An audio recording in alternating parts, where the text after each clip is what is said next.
So this is our Traktor Control S2, and in front we have only one output for our earphones to make the preview of our songs. Then on the back panel of S2 we have few things we are interested in. Basically, first is the power adapter. If you buy power adapter, you switch it on, the lights on your S2 control become more brighter. Otherwise, it works perfectly with just USB. This is our USB that goes in computer. Then you have charger for the iPad or any USB device here. So you can also charge your device through that. And you have main output. You can use RCA cable, left and right channel, or AUX 3.5mm jack to put your sound out. Yeah. And the last thing we're interested here is the microphone. You can input microphone, and this is the gain knob, the volume knob for the microphone here. So this is our back panel. So this is our Traktor Control S2. The first thing to notice is that from that line to the left we have controls dedicated to deck A, and we have the same controls from the line to the right dedicated to deck B. Then in the middle section we have some controls dedicated to both decks. So let's go through the deck controls. So here we have the browse knob, and if you move it, it allows us to scroll through the tracks in our playlist. And once you find the track that you want to load in the deck A, for this one, you just press on the knob, then it gets loaded. And if you want to load the track in the deck B, you use the knob on deck B, browse knob, and the same, you click and the track gets loaded. Then if you use the shift button here, if you press and hold and then you use the browse knob, it allows you to scroll through the favorite decks.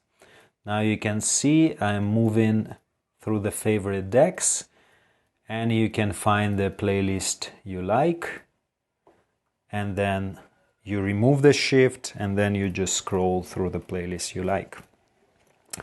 Then below browse button, browse knob, you have this button that allows you to go in the browse mode. If you press it, it changes the screen and goes in the browse mode, and you can see more of your tracks. Then it's more easy, and pressing it again brings you back to the standard view. The next button here is to add the track in the preparation. If you look here on the screen, you have this preparation tab, and this button adds the tracks in that playlist. So basically, when you prepare your playlist, you found the song you like, you just press this button and it adds this track in this preparation tab. So you can just quickly press in, it brings it there. Press and shift your button browse knob, you go to the preparation tab and hear all the tracks that you've been adding. So this is done with this button here, very useful. And this is all for this browse section here. Then you have the main disk. It allows you to scroll through the deck, basically to move your play marker. So if you want to move your play marker without making any sound, you remove the volume here, and then you can move and you see the play marker move. So you can select the starting point wherever you like. Then if you use the shift button here, it allows you to scroll through the track faster. So again, holding the shift and moving, and you can see you just scroll through the track much faster, finding any place. And once you find place, releasing the shift and doing the fine tuning, fine adjustments, and you are at the spot. Then once you find the spot here, you can use the Q button. Basically, Q button just aligns. You see it makes this marker. It aligns the starting point exactly on the beat. And then this is our play and stop marker. You can start playing your track. Don't forget to put the volume up.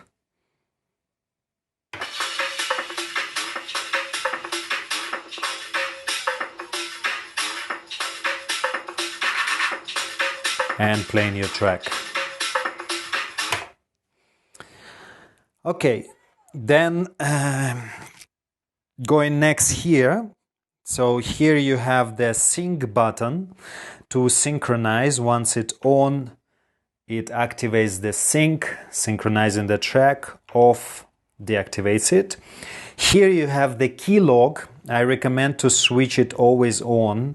When it's on, it's light up. And basically it locks the tone of the song, the pitch of the song. And when you change the tempo, and the tempo marker is here, so you can see the tempo is changing. But with the key lock on, the tone of the song stays the same.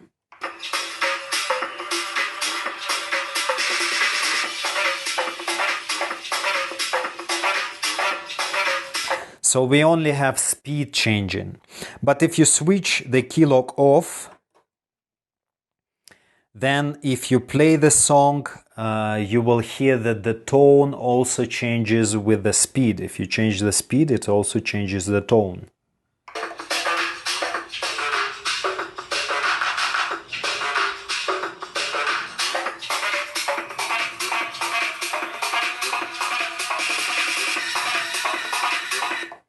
So I always recommend to keep it on. Then one thing about this fader, the tempo fader. Now you look at the controller, I'm reached the physical limit of this fader. But if you look on the screen, you see that there is still some space. So if you still want to increase the speed of the song into this space, which software still allows you to do, you need to use the button shift.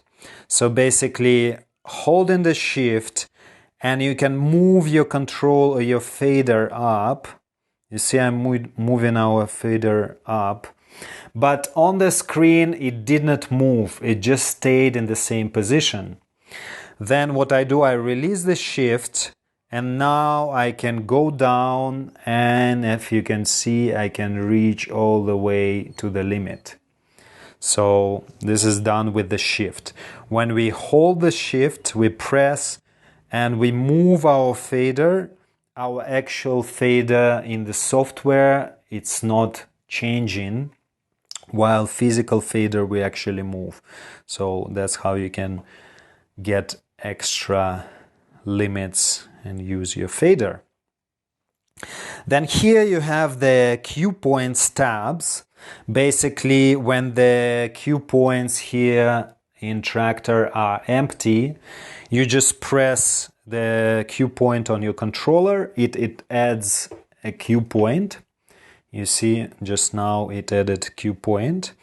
And if you want to delete cue point, you just need to hold shift and press on the cue point you want to delete. So you can delete cue point with any number, holding shift and pressing on it. Yeah, so this is the cue points. Then you can jump quickly by pressing on the cue points.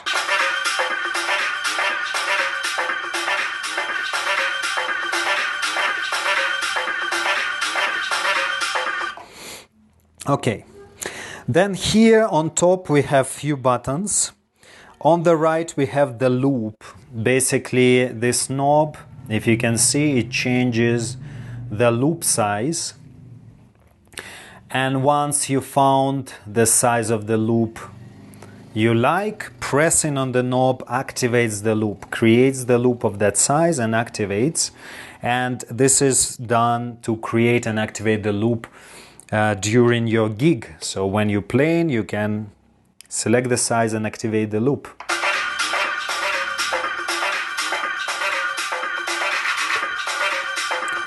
and change the size.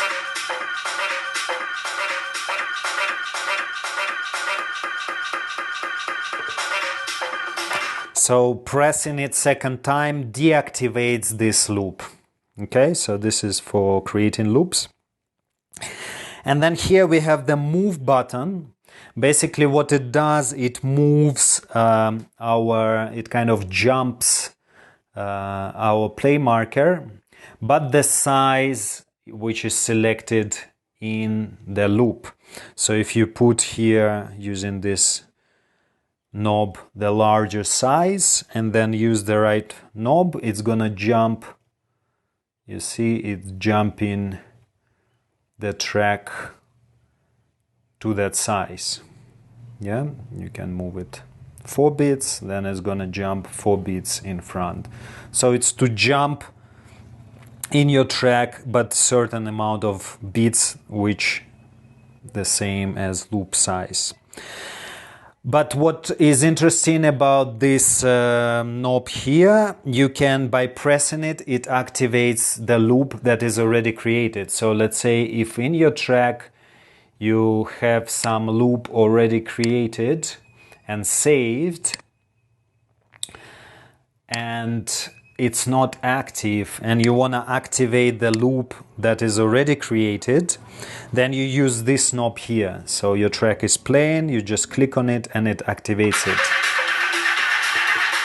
And you see it got active, and then your track will be looped. And pressing it again deactivates this loop. So deactive, active. Just by using that. So if you prepared your loops in advance, you want to activate them, use that. If you want to create sudden loop, use this knob here. Okay, and we have the last 2 buttons here, hot cues and samples. Basically what it does, it allows this controller to also shoot some samples.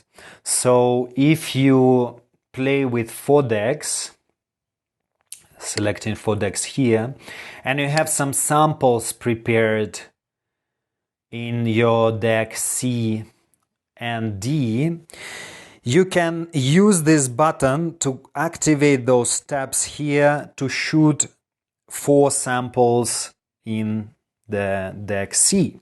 So you can click samples, and now it changed those buttons to activate the samples here. So then you need to press them and it activates the samples.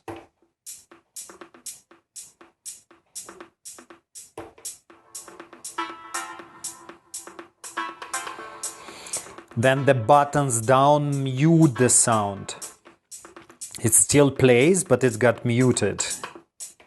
So you kind of mute the sound and you click to unmute. And if you want to stop the sounds, you hold the shift and you press on the tab with the sample. So if it's loops, not one shots, if it's loops, you want to stop it, you press shift and press a sample. And then if you want to come back for these tabs here to be cue points, you press hot cues and it comes back and they act as a cue points again. Okay, so basically this is all about this section here. Then we have some knobs here dedicated to deck A. Here you have the gain knob, which changes the volume, the general volume of the deck A. So you need to keep your tracks in the same volume, you use that knob. Then high frequencies, the equalizer. Then middle frequencies. And our low frequencies. Here we have our effects, FX.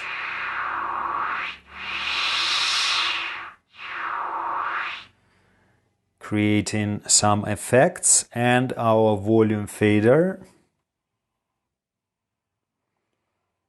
The same to deck B. Everything is completely the same. Now let's look in the middle section here what we have. Here we have the quantize. always keep it on. It just allows when you click play, or yes, usually when you click play, to play it on the beat, allows us to help us to play in the right time. So this is the button for that. Always keep it on. Then next is the mic button here. This is for the microphone, turning on microphone in S2 behind, which is behind there is entrance for microphone. This turns it on and off. On top we have the master level, the main level for the whole, all the decks. Yeah, changing the main volume level for everything. So this very top, master. Then here you have this sample, it says sample knob. And if you look on the screen when I'm turning in, it kind of moves this volume of deck C and D. So it allows, it's specially made for these samples. So you can use some samples and this will control the volume of those. Yeah. Then you have this mix. This is for earphones, to mix the sound, what you're gonna hear in your earphones. If the mix is all the way to the left, you're gonna just hear the preview sound. When you're gonna preview your track, in the earphones you just have preview. If you move it to the middle, you hear both the main output sound and the preview in the same time. And if you move it to the right, you just hear in your earphones the main sound. So I like to keep it all the way to the left to hear just preview. And the last knob in the center here, it's volume for the earphones. You have this little earphone sign, so how loud is your preview. Then here you can select different effects activated by this knob here. So if you look on the screen, pressing it changes the effects in both decks. So this button changes it for both decks. Okay. And here you have earphones, Q and other Q button. The left one switches on preview. You can see it got activated on the screen here. Now the sound from deck A goes in your earphones. So if you want to preview what's happening in your deck A, just remove the volume, turn it on, and then you will hear this deck. You click play, it's gonna be in your earphones. And click again to switch it off. The same for the deck B. And here we have crossfader. If you move it to the left, now the sound is all in the deck A. If you move it to the right, it moves the volume to the deck B. I'm not using this. I like to manually adjust the volumes of two tracks using this main volume faders. So this is it. We covered all the knobs and functions of our Traktor S2 control.